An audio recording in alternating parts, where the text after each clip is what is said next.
David is an outspoken critic of the attack on family, culture and religion, and we have him on the program this morning. G'day, mate. How you going?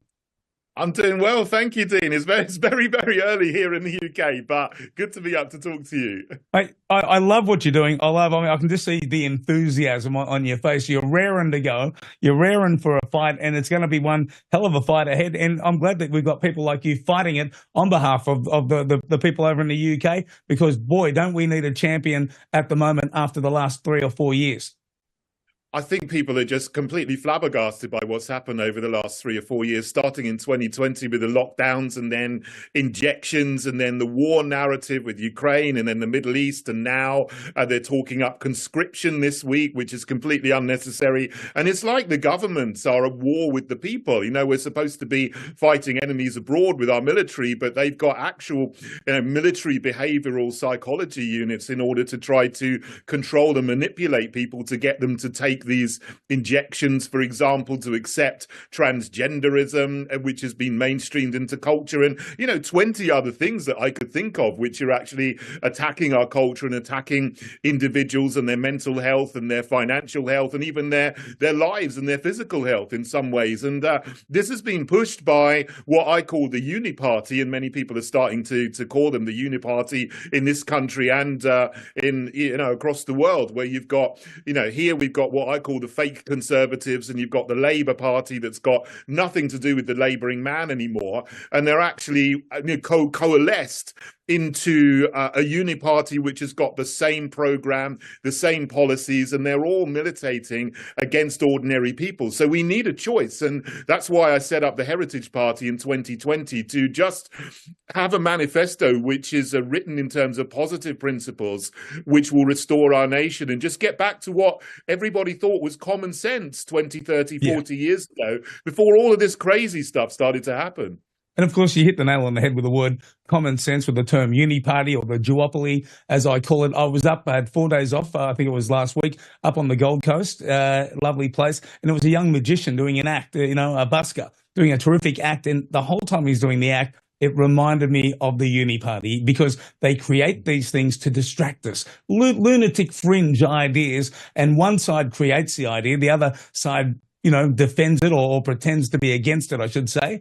And we go for that party solely because they're advocating against something that is nonsensical. But meanwhile, full bipartisan support when it comes to everything that is doing irrevocable harm to not just, your nation over there, but in lockstep, with the globalists here in Australia, over in the Canada, United States, in New Zealand, all the same things happening almost at the same time. We've got to wake up real soon.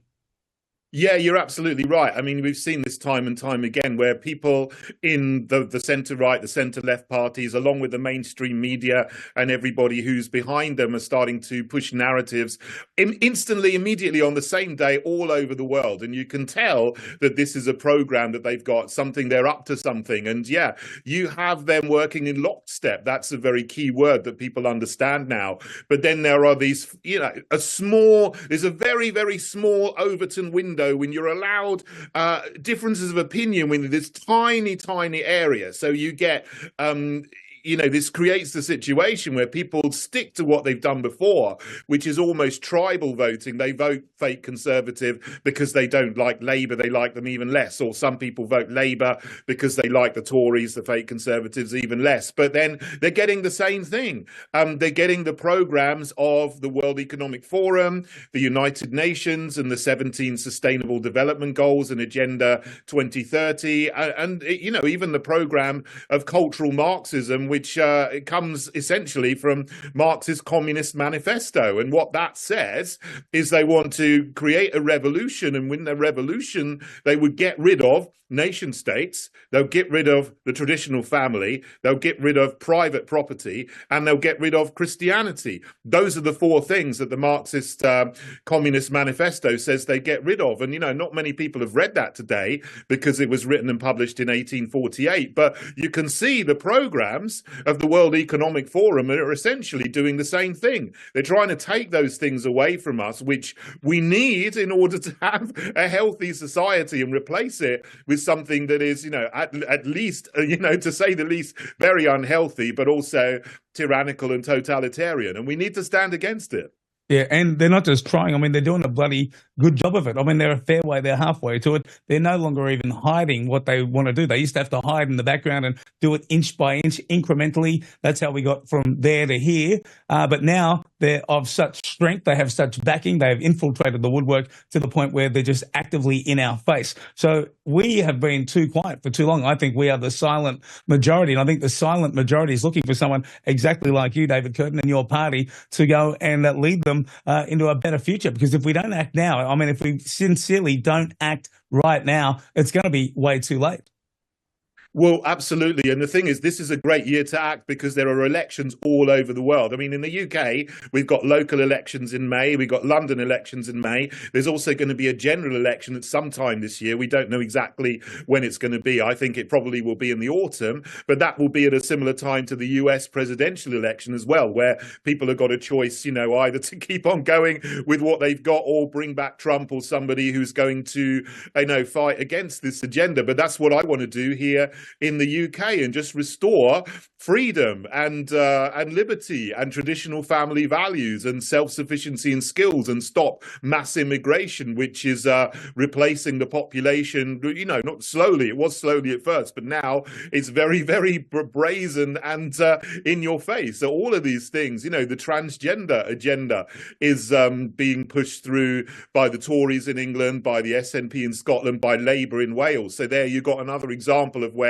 there's a fake dichotomy, but they're all doing the same thing in the jurisdictions that they got power over. So yeah, the silent majority need to kind of wake up and start. Please come and start supporting me. If you're in the UK, join us in the Heritage Party, stand to be a candidate, vote for us at least, support us. But you know, I can't do this on my own. There's 650 seats up for grabs in the general election. I want to build a team of 650 people to come and join me and stand to try to take back our nation. So at least people have got a choice of someone to vote for, because there is no other choice. You've got four parties in Parliament: Tory, Labour, Lib Dem, Green. They're all pushing the same agenda. And, you know, with the Greens as well, all the climate nonsense, which is dismantling our energy infrastructure, which essentially is going to make everybody poor and impoverished as well. I mean, that's another thing to add to the list of things that are militating against individuals and businesses and industry and our nation and our prosperity. So really, we've got to take action now. Like you said, it's very urgent. But I'm really glad I set up the Heritage Party in the UK 4 years ago now, nearly 4 years ago. So we got a chance now, and you know, I'm looking forward to, you know, making links with other parties that are similar around the world. You know, like you mentioned, the United Australia One Nation Party in Australia, and the AFD in Germany, for example. So we got a chance with these parties. So let's make a difference. I love that you're advocating for people not just to vote, but to stand up and stand as a candidate, something that I swore I would never do, and I've done it 3 times now. And you meet some terrific people, you make some great friends along the way. It's something that I would advocate for, and you can look your kids in the face and say, you know what, Mum or Dad, we knew there was a problem, and we stood up. We stood up with people such as David Curtin, and we tried to make a difference. And that is makes it a lot easier to sleep at night, doesn't it? Absolutely. Yeah, you've got to do this. And yeah, you know, one of the things that I've seen as a little meme going around sort of in the COVID time is that, you know, if you ever wondered what you'd have done in the 1930s in Germany, well, now you know, because you know whether you were silent and just went along with everything, or, you know, you didn't speak out, or, you know, if you did speak out. And, you know, those people who've had the courage to join me and others in speaking out, you know, we know who we are. And, you know we can look ourselves in the mirror and not feel ashamed that we did something, we stood up to it. And, you know, because we did at that time, our movement is growing, and more people are joining us, more people are waking up to what's going on, and more people are seeing the need for a solution, and, you know, that it is possible to change things and get involved in politics and do that and turn things around for the better. So, you know, thank you. I'll just say thank you to everybody who supports me and who is doing the same thing and is trying to turn the world the right way up.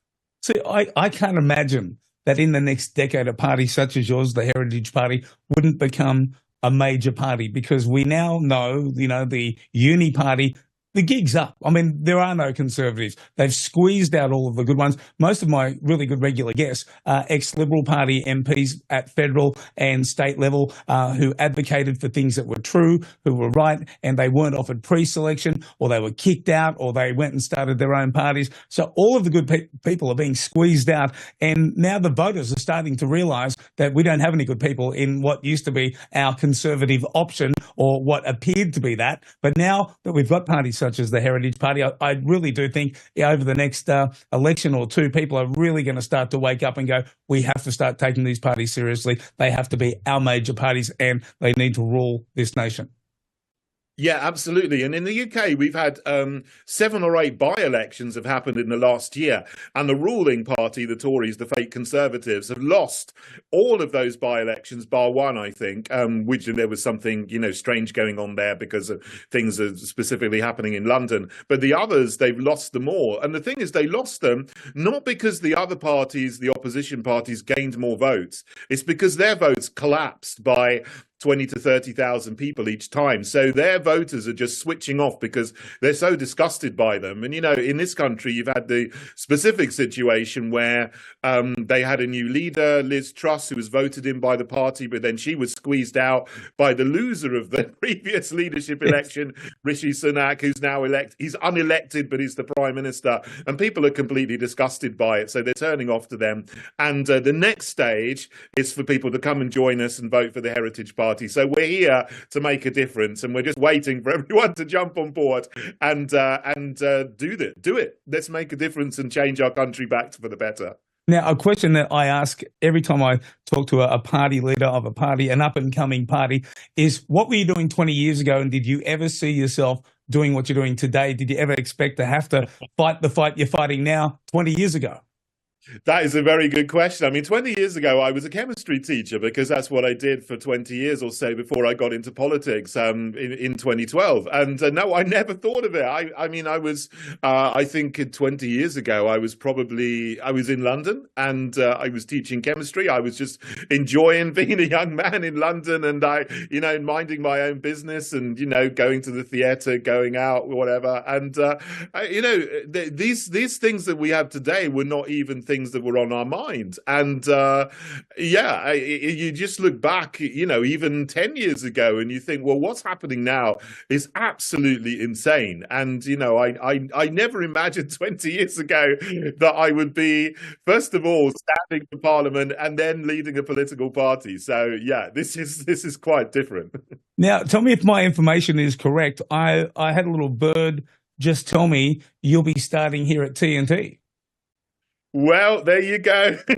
Yes, I will be. And I'm so looking forward to that.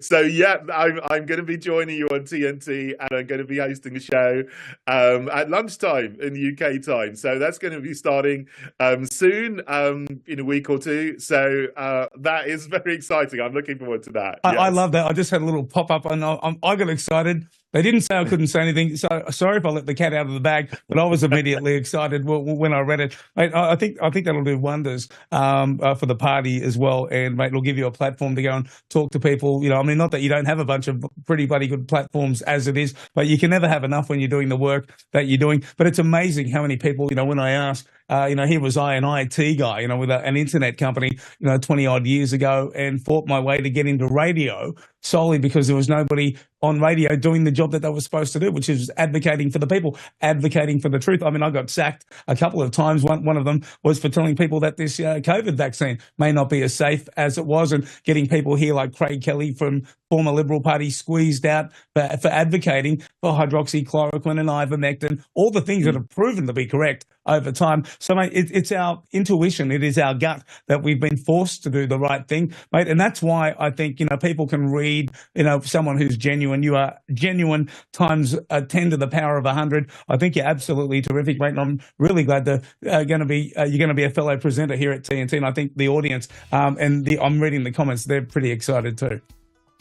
That's great. I'm so looking forward to starting. And, you know, TNT is a fantastic station. You know, it allows free speech. And actually, you know, you get people on who just advocate for common sense, which you don't see in almost any of the other mainstream media channels. I mean, I wouldn't call this mainstream as such because, you know, I get sidelined from those channels because they only want someone on who's going to push the agenda, who's going to push climate alarmism, who's going to push Black Lives Matter, who's going to push mass immigration. And, you know, if you're against those things, you just have common sense, you don't have a platform. So I'm very grateful. David, we've got 9 seconds. Love that you're coming aboard, mate. You talk from the heart. You're about as honest as it gets. Welcome aboard, mate. I wish you well, and you and I will talk again. Sonia Fulton coming up next.